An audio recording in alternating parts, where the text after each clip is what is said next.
Hello there again and welcome to Market Insight for Tuesday morning, the 21st of October 2024.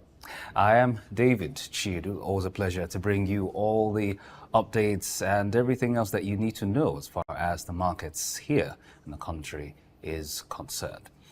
Now, today we're talking about the critical issues bedeviling Nigeria's poultry industry and, talking about ways to address each and every one of them. Now, if you are an egg lover who enjoys it in most of your meals, the question I have for you at this point in time is, have you dealt with it differently? Or better yet, how exactly have you dealt with it lately, considering the hike in prices? Do you have an alternative or do you have a replacement for that particular protein? Talking about eggs, of course. Now, it's worth asking because many Nigerians currently cannot afford eggs, as the poultry industry is struggling with rising production costs that are driven by the increasing prices of feed, which is very, very crucial to the sustenance of the poultry industry. Now, the Poultry Association of Nigeria and other stakeholders in the sector recently expressed concern over the rising cost of raw materials for egg production, which continues to drive up the price of eggs, and also lamented the closure of more than 50% of its farms last year. They were all collectively calling on the federal government to intervene in order to stabilize the market. Now, this forms the crux of our conversation this morning on Market Insight. We're joined by Dr. Victor Ughaerumba. He is a veterinary doctor, a senior veterinary officer with the Department of Veterinary Services, Ministry of Agriculture, Anambra State. Good morning, Dr. Victor. Thank you for joining us.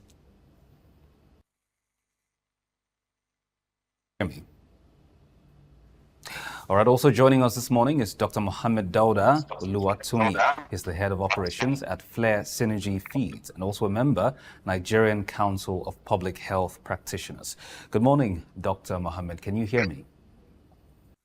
Good morning, sir. How are you today? I'm wonderful. Thank you very much, Doctor. How are you as well? I'm good. Thank you very much. Okay, then let's get your thoughts first off and talk about the key issues. As I mentioned not long ago, some of the key players and stakeholders in the sector have expressed some serious concerns with regards to the issues bedeviling the sector, talking about the rising cost of feeds and other raw materials, as it were. Now, before we go in too deep, let's get your thoughts on these key issues at play and, give us a sense of how much problem, so to speak, that we're in. How serious is this issue or are these issues? And, how much worried should Nigerians be? It's good. It's good for both young and old persons. It contains substances that can boost memory and boost the immune system. If you look at this, you know that egg is very, very paramount and very essential for us to consume. If you look at the increment today, it is not far. The raw materials for making the poultry are on the increase every day in Nigeria. Take, for instance, the rise in the price of maize. As at June this year, a kilo of maize is put at 400,000. But today it has risen to 600,000 as at the market today, meaning that a kilo of maize is sold at 1,000 naira as against 400 naira. You can see the increment has caused a lot of issues that which the producers of egg are really battling with to combine with. There are a lot of effects that this can cause, both on socioeconomic individuals and families at large. If you look at today, consumption of egg during infancy and early childhood has critical optimal congenitive and development, as well as economic productivity in the later life. Egg contains what is known as nutrient-dense animal source of protein and macronutrients, which, if included in children's diet, has an increasingly essential to reduce global burden on malnutrition. So if you look at it now, you will not believe with me that both low-income earners and middle-income earners need egg in their diets. This has a very good, significant promise in child malnutrition, which, of course, is one of the things that we are faced in the global world. The input as well, that's cost of poultry are on the increase side. The producers especially has the means, has sold most of their old stock of producing that's the layers. They sold them out, and the cost of buying new ones are expensive. All these pose a challenge to the production of egg in Nigeria, especially. But however, we should not look at the negative effect of human beings. We should also look at the negative effect of rearing the hen in the environment. There are a lot of things that which the rearing of hens can affect in the society.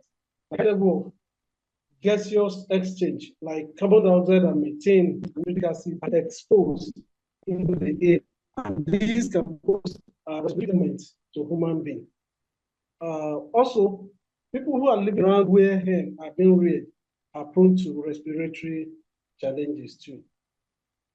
The cost of egg production and its rising increase cannot be overemphasized because of nutrition. If you look at today, hardly will human be able to meet the target of the nutritional needs in their requirement, not to talk of even feeding the animals that will produce us these nutritional needs. Lightning is one of it too. You can see our incessant light, the birth of solar energy, which has really increased the yearning of people that which are into poultry production. Then even reproductive problems cannot be explained. Most of the chicks sales today are also less productive. So there are a lot of things we need to do that which the government will put in place.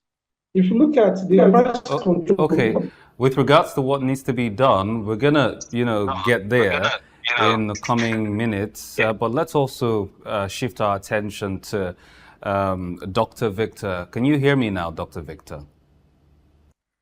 Yeah, obviously I can hear you. Good morning. All right, welcome.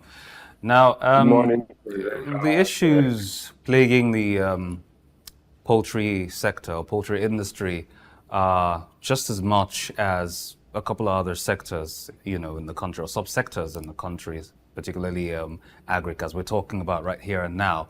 And a lot of it has led to many Nigerians not, being able to afford said commodity anymore. And by that very token, demand has, declined pretty sharply. Now let's talk about the first, the second and third order effect, or impact, if you like, on the economy. Yes, basically, poultry farming has contributed a chunk to Nigeria GDP. Last time, the National Veterinary Medical Association president, he made a good analogy and actually ruled out a specific amount of money that because of lack of interest in issues concerning poultry production in Nigeria. There's hardly like presently I'm in Anambra State, and on a weekly basis, you'll be surprised the amount of day-old chicks that are being sold out, both to large farmers, the middle class farmers, and of course the backyard farmers. And when you put all this together, you find out that at the end of the day, if proper attentions are not put into the inputs, which will generally bring about increase in production, we're definitely going to have a dwindling in terms of output.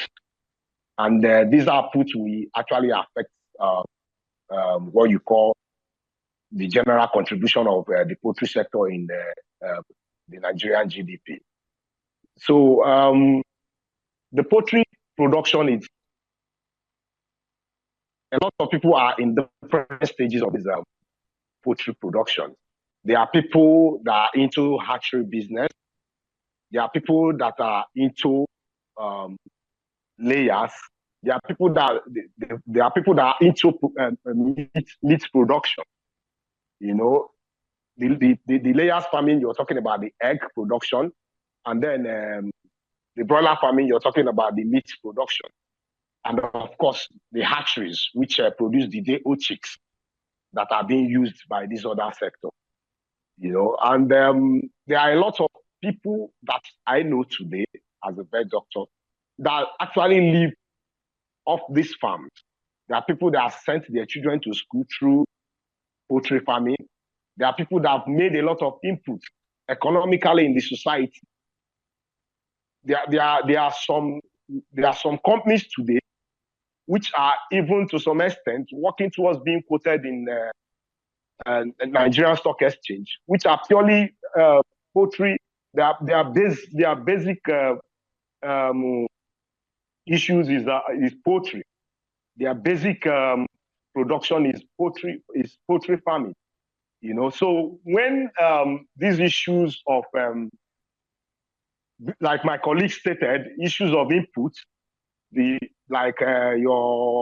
maize, your soya, the other inputs that are used in feed production, when they are not subsidized generally, there's bound to be a drop in production.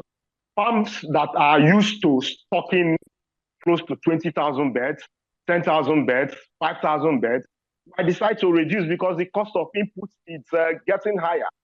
And as the cost of inputs is getting higher, the tendency is that they will also plow it into the cost of what they are producing. And that's why you see the rise in egg. A crate of egg these days, it's going to as much as 6,000 to 7,000 naira. Why those who are retailing by selling eggs are selling at 200, 250.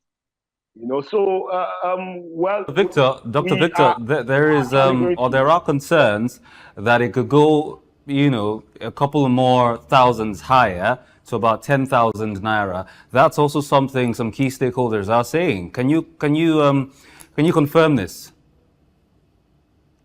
Definitely, because generally there's really nothing in Nigeria that goes up these days that comes down. Everything, just like it affects all sectors of the economy, it also affects the poultry sector. You know, but the proposing solution, there's something government is actually doing in some other sectors that if they could also carry it over to the poultry production sector, it will help. And what am I actually talking about in essence? These raw materials that are often used in poultry production can actually be subsidized. The maize, the soya, the wheat, you know, their productions can be subsidized in a way. And that's and that will be talking about subsidizing agriculture, which is actually in the mind of everybody these days. You are not only going to help when you say we are only talking about fuel subsidy, everybody is hints on issues of fuel subsidy. You also need to also fashion out a way to subsidize agricultural input. The maize, the corn. Agric is not only in, you know, doling out fertilizers at the local government level. The issues of special breeds of corn can also, special breeds of wheat, can also, special breeds of soya can also be looked into. So that when these things are subsidized, let me give you an example. Poultry production. Dr. Victor, before you go on with that example, yeah.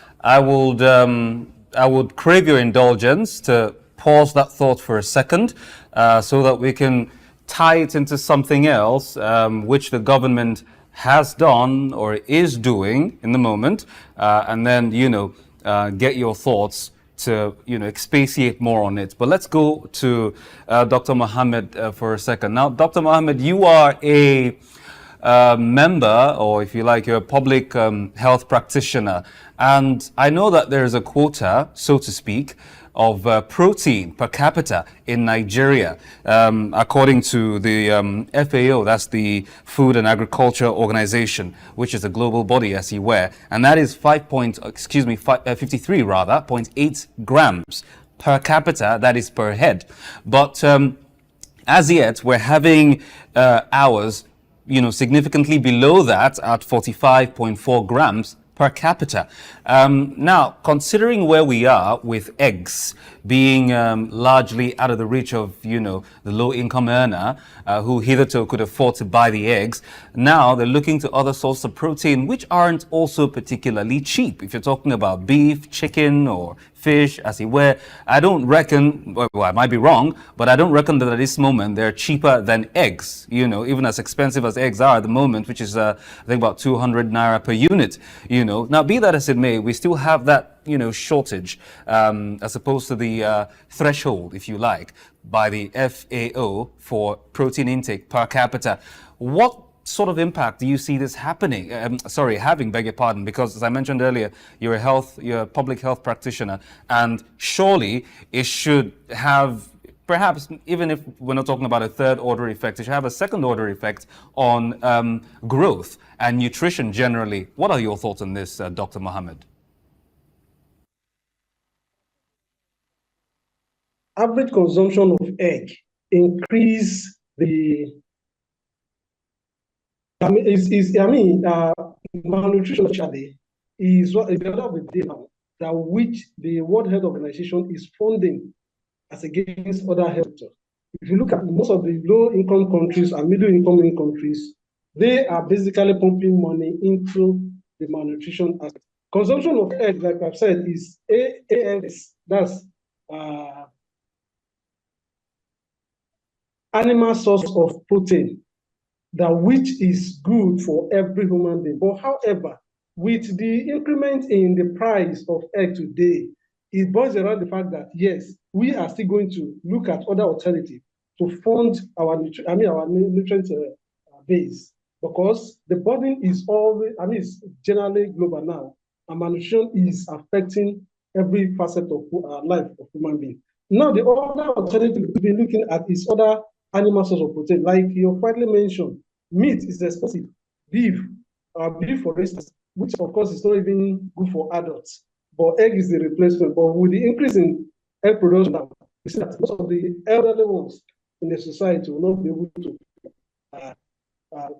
egg again. So other means of protein that we can get are possibly maybe our goat's consumption, which of course is significantly okay now in the market, that which every household can lay our hands upon. But however, if you look at a dose of meat, dose of goat meat now in the market is 200 dose. It's almost equivalent with what's stocking in the market.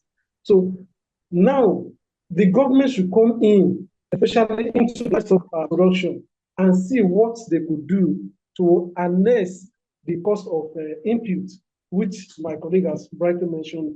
The cost of input in the production of feeds for all these livestock are extremely high, and that will fly back into the production of those feeds that which are necessary for our protein intake. Right. Now back to you, Dr. Victor. Many thanks, Dr. Muhammed, for those thoughts, by the way. Now, Dr. Victor, let's continue with your thoughts earlier, but I'm going to, proceed with what the government is doing. Sometime in June or July, I reckon, there was the declaration, July, I beg your pardon, there was the declaration of a 150-day window for, for import, duty-free importation, as it were, on certain commodities, and that should run till about December, if I'm not mistaken. Now, we've seen all of this happen, but for some reason, the cost of, by the way, maize is included in some of these commodities, but still, we still see the cost of, feed and whatnot going up and making sustenance in the sector slightly difficult on a, per time. Let me put it that way. Why is this, or why are we still seeing this, and what more needs to be done? You might want to tie that into what you were saying earlier with regards to some of the recommendations and or solutions to the existing and or lingering problems. Yeah, like I earlier stated. Hello, can you hear me? Hello, can you hear me? Yeah. So, like I earlier stated, I was actually making analysis of the impact of the basic raw material in poultry production, which is the feed. And like I earlier stated, I said about 60% of poultry production is on feed. And that is why I suggested, I don't know if I'm still audible enough. Hello? You are. Please go on. Hello? Yes, you are, Dr. Victor. Please go on. Okay. So if now follow my line of thought and analysis. If the government is able to do something to subsidize the feed input in poultry production, vis-a-vis the cost of maize, the cost of soya, the cost of wheat, even your rice, bran, and whatever, you would have, to a great extent, reduced the price of the end product, which is egg. If not by input is a bulk, Then there's another aspect of it. Sorry, I will get to your direct questions, but I want to probably gradually step into that. Now, there's another aspect of it, which also at the local level, I used the fertilizer as an example, where fertilizers are being distributed at local government. At every Ministry of Agri local government level, when you're there, the first thing that comes into mind is fertilizer included. And then issues of day old, because day old also take away about 30% of the cost of production. While the remaining 10% is being shared in drugs and other little things, So if this is being done at this level, the cost of this output will greatly be reduced. Now, moving on to what you said about imports. That is being used for this import. And as far as the cost of procuring dollar keep rising, there is definitely going to be increase in cost, no matter whatever it's done to reduce the import duty.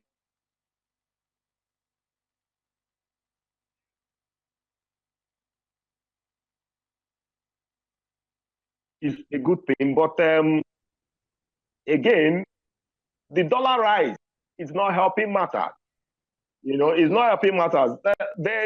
And again, there's a lot of people, as I speak with you now, there's a lot of people yearning to increase their input in poultry production, in egg production, because there's an emerging market in egg powder production. And egg powder is used for a lot of things globally.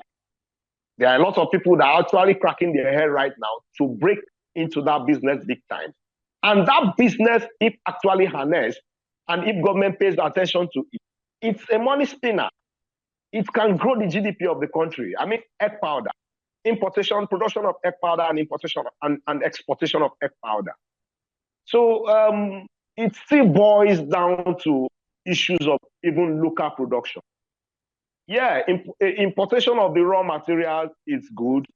Laying off import duties in agricultural products so that they can import maize and all whatnot, it's good. But what happens is local production. We have enough land. We could actually pay attention to certain production chains, certain cash crop things, certain cash crops. Look at how we can have more maize produced, how we can have more soya produced, and all what's not, so that we will not rely on imports alone. Cutting down the import duty on agricultural products is a welcome development, but that will not help with the increased rise in dollar. I guess that's my input on that. Right. Now, Dr. Victor, I'm going to stay with you for a little longer. You just spoke about egg powder, and I'm curious, is it supposed to be a substitute for something, or is it supposed to be a supplement to something? What exactly is it? And you called it a money spinner, which clearly, if harnessed the way that it should actually be harnessed, would, lead to increased revenue across the board. So can you throw more light or shed more light on this particular golden goose? When it comes, when it comes to protein source, your egg is a premium protein source compared to most other protein sources. Your beef, pork, and whatever. The egg is a premium protein source. The egg in every child's meal helps the brain to develop properly.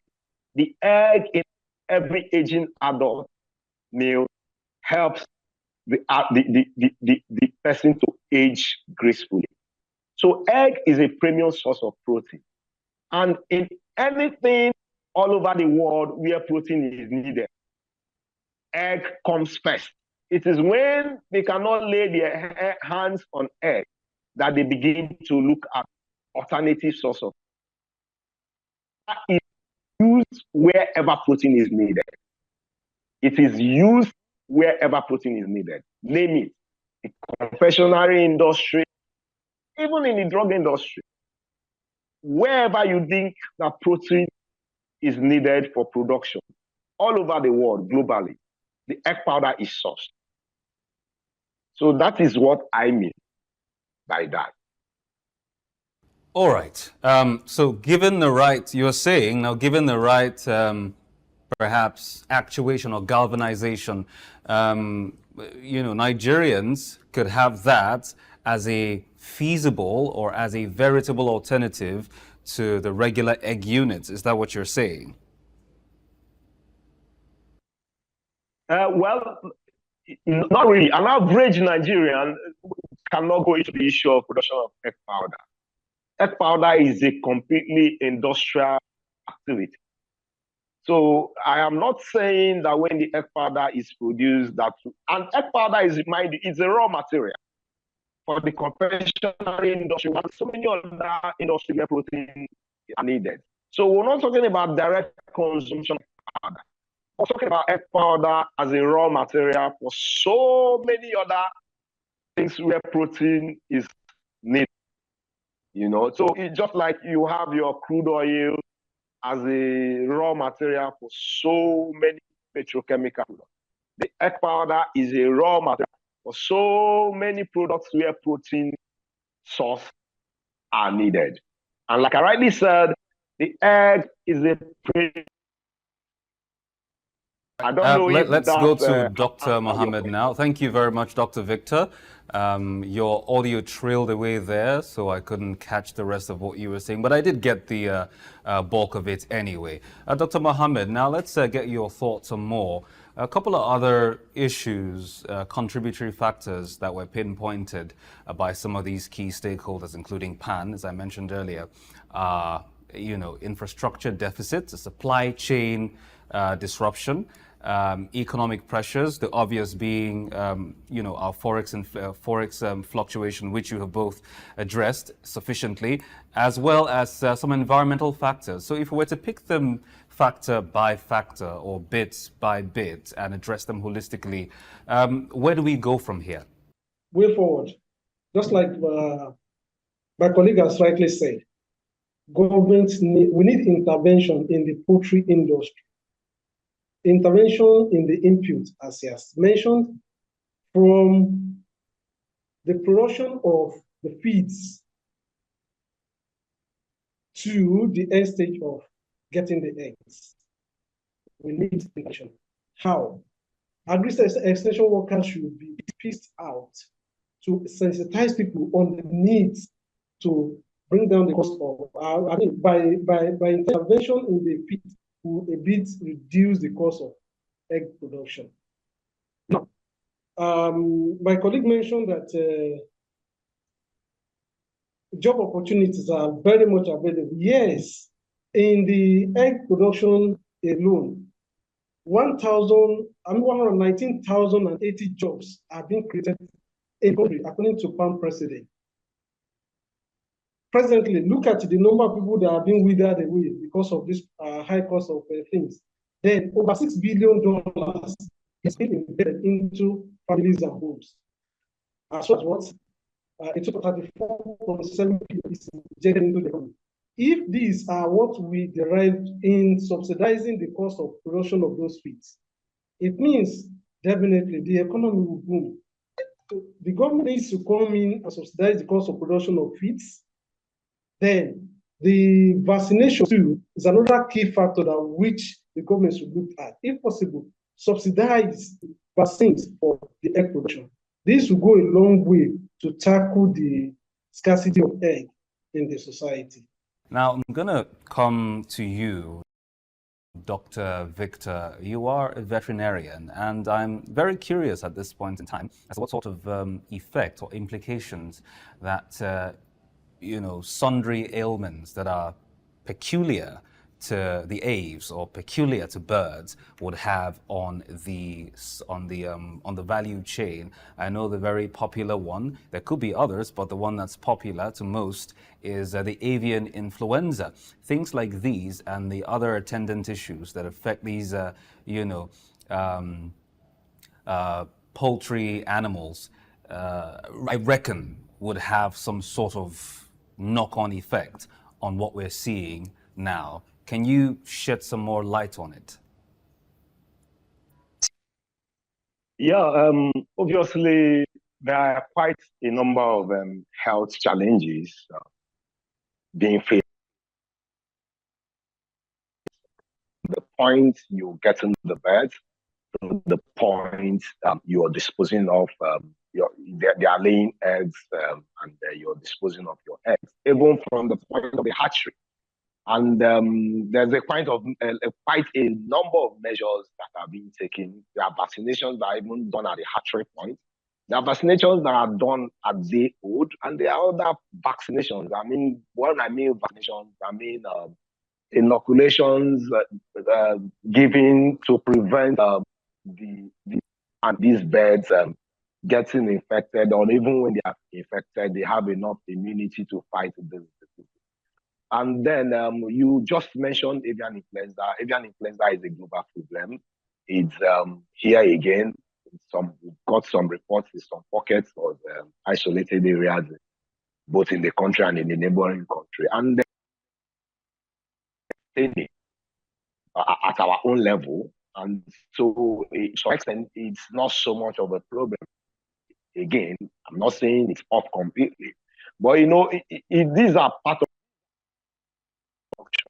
We're talking about feeding and other diseases can cause great harm in poultry farming. There are situations where you get up to 60-70% loss.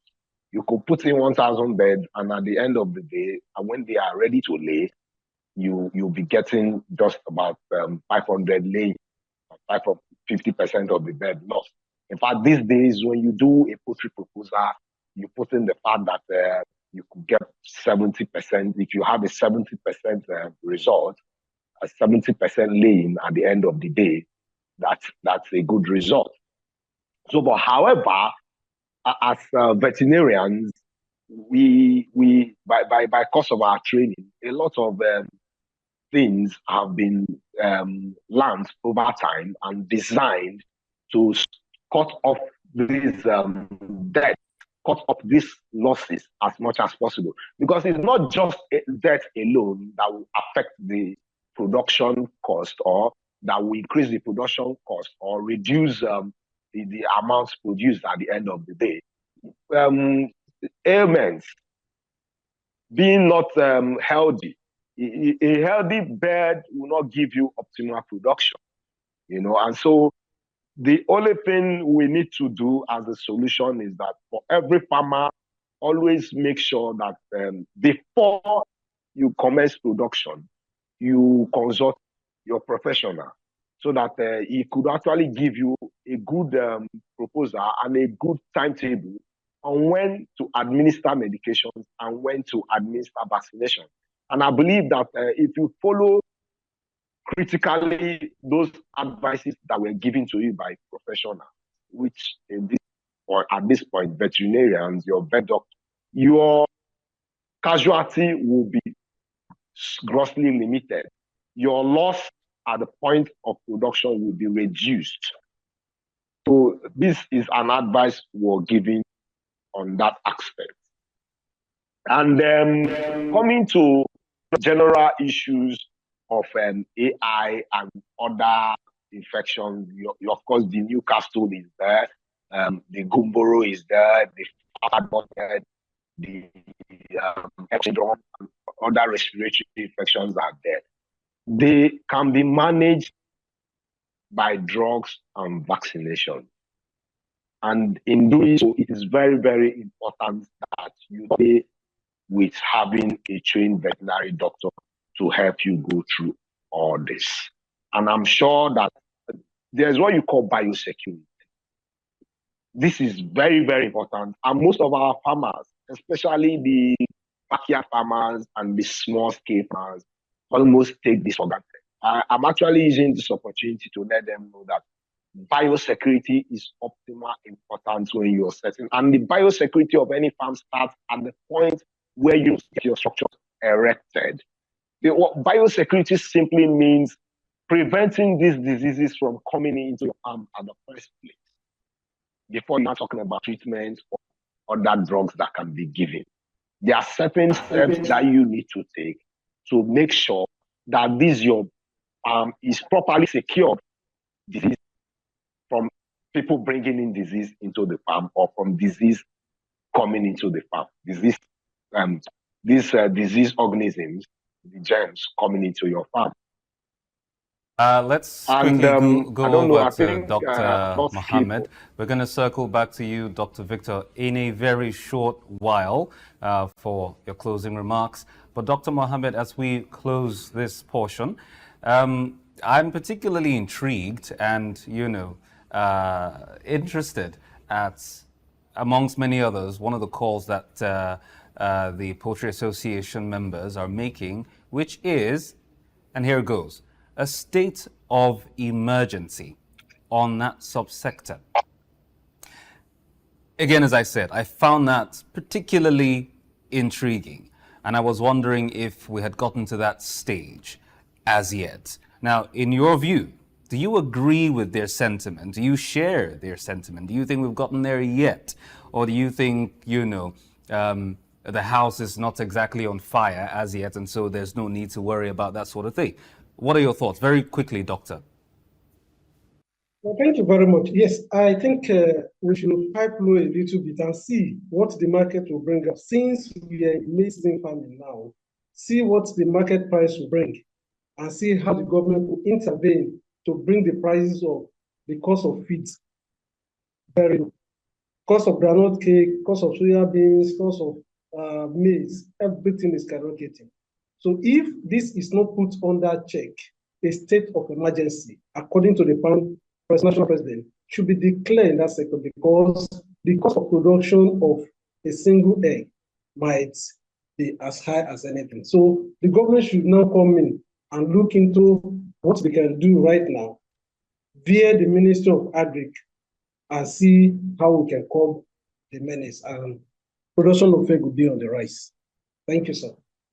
Thank you very much, Dr. Muhammad. Very brave and cutting to the chase. Now, Dr. Victor, as we close, I would appreciate it if you can do this under a minute. Investment, very critical to any business at all on the face of the earth. Now, that has been, a bit of a problem, a bit of a thorn in the flesh in many sectors in the country. Funding, problematic issue, that one. Now, how do we bring in more of that as far as this particular sector is concerned? Roping in this case, the private sector, because we talk about government, whether it's at the federal level or the subnational level. How about the private sector, which we know that across the board, the world over, are pivotal to driving a lot of businesses, especially SMEs, as he were. How do we go about doing this? Very quickly, Dr. Victor. Yeah, I think we failed to. Am I audible enough? Can you hear me? Hello? Yes, Yeah, Dr. okay. Victor, please go on. I think we didn't really look at this on the cost of destruction. And yeah, I think we didn't really look at this on the cost of destruction. The issues of loans from banks. I think banks should be more responsible this time and probably take it up on themselves to see how they could finance poultry farming. People could come up proposals, workable proposals, and they should be able to come to the aid of these farmers and avail them of funds to expand their farms or even for startup, for people that are doing startup. And that is where also, the government can never be left out. While we were talking, something came into my mind. And I said, okay, come on, why can't government probably on every local government organize training for certain crop of people, young graduates, fresh school leavers, certain numbers, get them trained on poultry farming, and probably help them secure loans, startup loans, to start production, while waiting for them at the other end, and they probably get this, find the private sector getting involved, buying up the eggs, and churning out the eggs into raw materials like the egg powder I told you, or even sales. You can never have enough eggs. It can never be, no matter how the number of eggs you have in the market, it could always be taken off. So my own is let the banks try to be a little bit more flexible, low interest rates to farmers in the poultry sector. I guess this will go a long way in helping them and probably spur up production, egg production in the country generally. All right, thank you very much, Dr. Victor, for your thoughts as well. And gentlemen, we do appreciate your time spent with us on the program this morning, giving us your professional insights with regards to the issues that we are discussing.